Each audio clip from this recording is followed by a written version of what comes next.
Hello friends, welcome to BPSC Darpan. आज हम study करेंगे प्रतियोगिता दर्पण में available 130 most important GK GS का। प्रतियोगिता दर्पण में हर month 130 most important GK GS का कलेक्शन होता है, जिसे सार संग्रह के नाम से दिया रहता है। आज हम उसी का स्टडी करेंगे और यह हमारा जनवरी 2023 के प्रतियोगिता दर्पण से लिया गया 130 करंट अफेयर्स हैं और जीके जीएस है। मतलब कुछ क्वेश्चन उसमें करंट अफेयर्स से भी होते हैं जो विविध में दिए जाते हैं, बाद बाकी जो है उसमें ट्रेडिशनल जीके जीएस होते हैं जो मोस्ट इंपॉर्टेंट होते हैं एग्जाम के पॉइंट ऑफ व्यू से। यदि आप प्रिपरेशन कर रहे हैं एग्जाम के तो आपको पता भी होगा। तो चलिए हम इसका स्टडी शुरू करते हैं। यहाँ 10-10 क्वेश्चंस के अलग अलग सेट दिए हुए हैं, जिसमें हमारा पहला सेट है भारतीय इतिहास एवं संस्कृति। वैदिक साहित्य में सभा और समिति को किस देवता की दो पुत्रियां कहा गया है? यह प्रजापति की दो पुत्रियां कहा गया है। उत्तर वैदिक काल के वेद विरोधी और ब्राह्मण विरोधी धार्मिक अध्यापकों को किस नाम से जाना जाता था? इसे सरमन नाम से जाना जाता था। आरंभिक वैदिक साहित्य में सर्वाधिक वर्णित नदी है सिंधु नदी। आध्यात्मिक ज्ञान के विषय में नचिकेता और यम का संवाद किस उपनिषद में प्राप्त होता है? यह कठोपनिषद में प्राप्त होता है।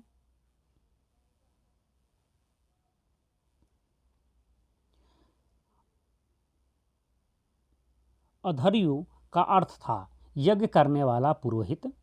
माध्यमिका और योगाचार का संबंध है महायान बौद्ध मत की दार्शनिक शाखा महायान बौद्ध मत से। तीसरी बौद्ध संगति किस शहर में आयोजित हुई थी? तीसरी बौद्ध संगति पाटलिपुत्र में आयोजित हुई थी।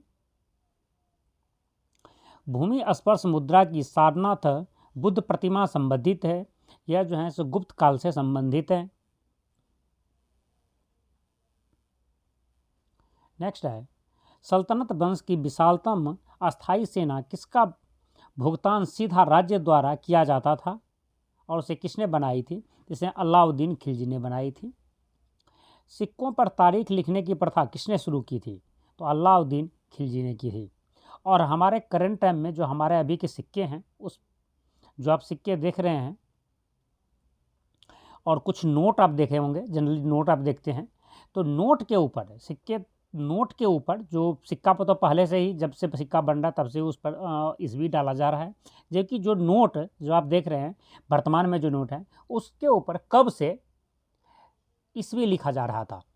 मतलब ईस्वी लिखना नोट के ऊपर जो ईस्वी लिखा रहता है, जब जिस ईस्वी में वह नोट बना हुआ है ये कब से लिखा जाना शुरू हुआ था, किस सन से?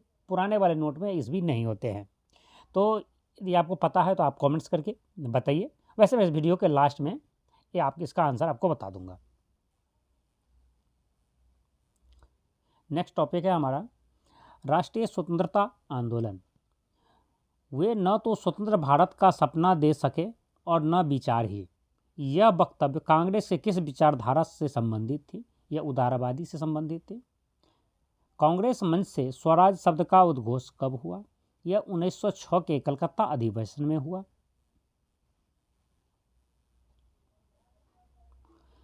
स्वतंत्रता हमारे जीवन का लक्ष्य है और हिंदू धर्म ही हमारे इस उद्देश्य की पूर्ति में सहायक होगा। यह कथन किसका है? यह अरविंद घोष का कथन है। होम रूल आंदोलन के प्रचार के लिए श्रीमती एनी बेसेंट के समाचार पत्र कौन से थे? इसके समाचार पत्र थे न्यू इंडिया तथा कॉमनवेल्थ। कॉमनवेल्थ दो जो है पत्रकार जो दो समाचार पत्र थे जो एनी बेसेंट के होम रूल आंदोलन का प्रचार करते थे। मैं तो एक भारतीय टमटम हूँ जिसका कार्य सोते हुए भारतीयों को जगाना है। यह कथन एनी बेसेंट जी का था।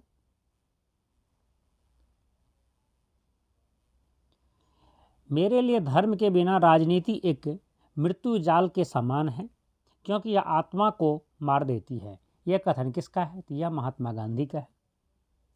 The story of the integration of the Indian states किसने लिखी है? यह कृष्ण मेनन जी ने लिखी है। किस विद्रोह को बंकिम चंद्र चटर्जी ने अपने उपन्यास आनंद मठ में उल्लेखित करके प्रसिद्ध किया? यह सन्यासी विद्रोह को अपने ही बुक जो जिसका आनंद मठ है जो बुक था उनका, उस उपन्यास था, उसमें सन्यासी विद्रोह के बारे में उन्होंने लिखे। और उसी बुक से जो है हमारे राष्ट्रीय गीत, जो हमारे राष्ट्रीय गीत इसी से लिया गया है, आनंद मठ से ही। नेक्स्ट देखते हैं। 1946 में बनी अंतरिम सरकार में राजेंद्र प्रसाद के पास कौन सा विभाग था? उसके पास खाद्य व कृषि विभाग थे। किस अधिनियम के कारण सार्वजनिक रोष की लहर उभरी, जिसके फलस्वरूप जलियांवाला बाग में ब्रिटिश द्वारा जनसंहार की घटना घटी? यह द रॉलेट एक्ट के विरोध में ही जलियांवाला बाग में लोग एकत्रित हुए थे, जिसके ऊपर गोलियां चलाया गया था। नेक्स्ट टॉपिक है हमारा भारतीय राज्य व्यवस्था एवं संविधान। भारतीय संविधान किस प्रकार की नागरिकता प्रदान करता है? तो ये एकल नागरिकता प्रदान करता है। कि किस संविधान संशोधन में संविधान की प्रस्तावना में संशोधन किया गया? तो 42वें संविधान संशोधन 1976 के द्वारा संविधान की प्रस्तावना को में संशोधन किया गया।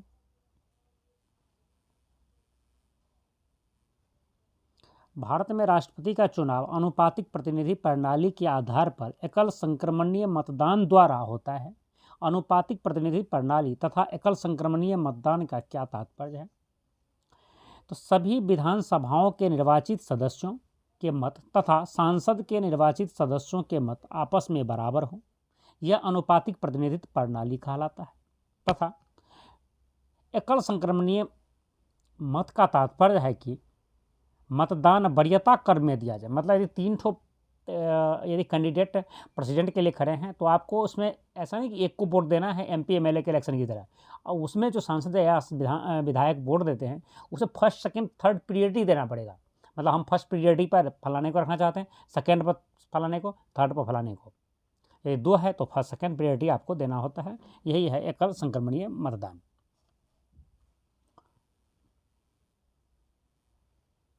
भारत में लोकसभा में पहला अविश्वास प्रस्ताव कब आया?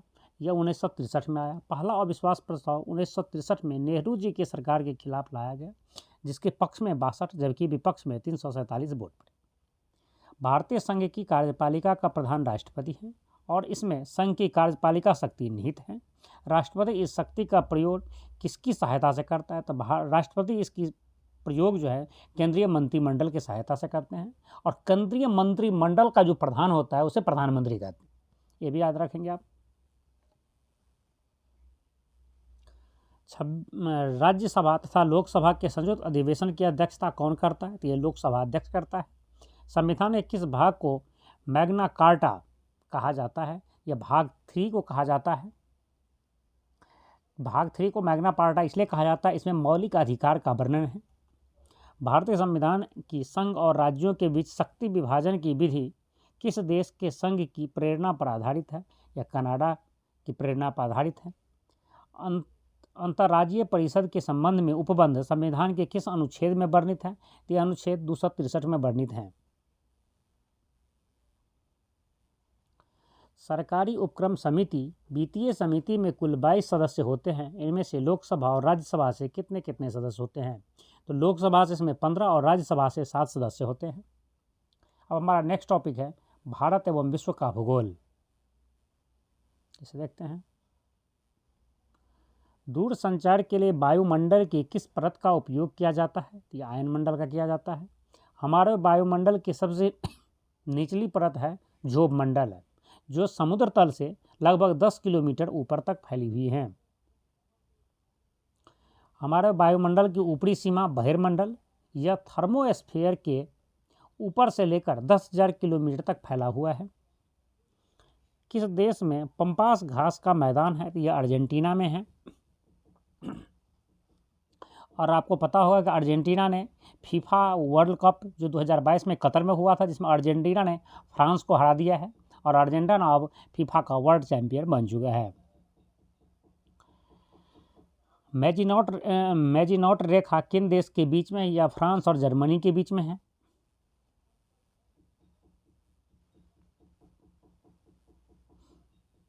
बंगाल की खाड़ी में अंडमान द्वीप को निकोबार द्वीप से कौन सा चैनल अलग करता है? तो 10 डिग्री चैनल अलग करता है। यह चैनल 150 किलोमीटर चौड़ा है। चुटक जल विद्युत परियोजना किस राज्य में है? यह लद्दाख संघ राज्य क्षेत्र के कारगिल जिला में है। मतलब लद्दाख जो अब यूनियन टेरिटरी बन चुका है, इसमें 2 जिला है, एक लद्दाख और दूसरा कारगिल, तो यह कारगिल में है। ग्रैंड कैनियन जो एक घाटी का उदाहरण है एवं एक अपरदन्य भूभाग है, यह स्थित है अमेरिका में। सतलुज नदी किस दर्रे से होकर भारत में प्रवेश करती है? यह सिपकिला दर्रा जो हिमाचल प्रदेश में है, उससे होकर भारत में प्रवेश करती है। भारत सरकार ने पहली राष्ट्रीय वन नीति कब जारी किया? यह 1952 में जारी किया है। नेक्स्ट टॉपिक हमारा अब है पर्यावरण एवं जैव विविधता। IUCN red list of threatened species, जिसे IUCN रेड लिस्ट भी कहा जाता है,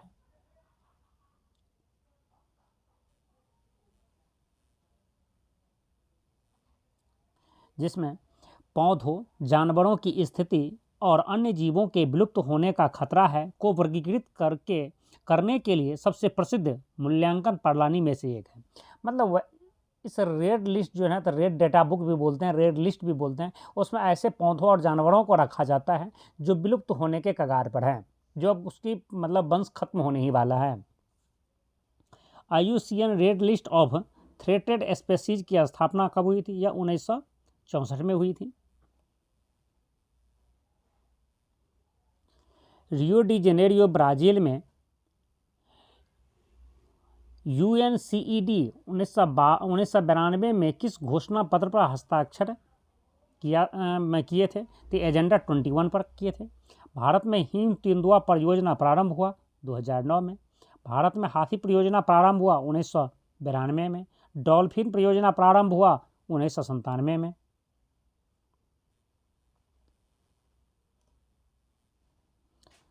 वर्ल्ड वाइल्ड लाइफ फंड 1961 में स्थापित एक अंतर्राष्ट्रीय गैर सरकारी संगठन है और इसका मुख्यालय स्विट्जरलैंड के ग्लैंड में है। इसका उद्देश्य क्या है? इसका उद्देश्य है पर्यावरण पर मानव प्रभाव को संरक्षित और कम करना।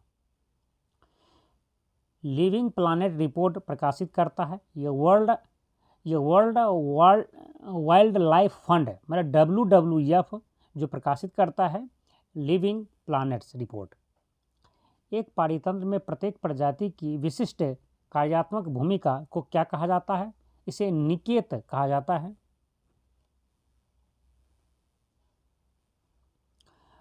पारितंत्र के लिए निकेत शब्द का प्रथम प्रयोग किसने किया था?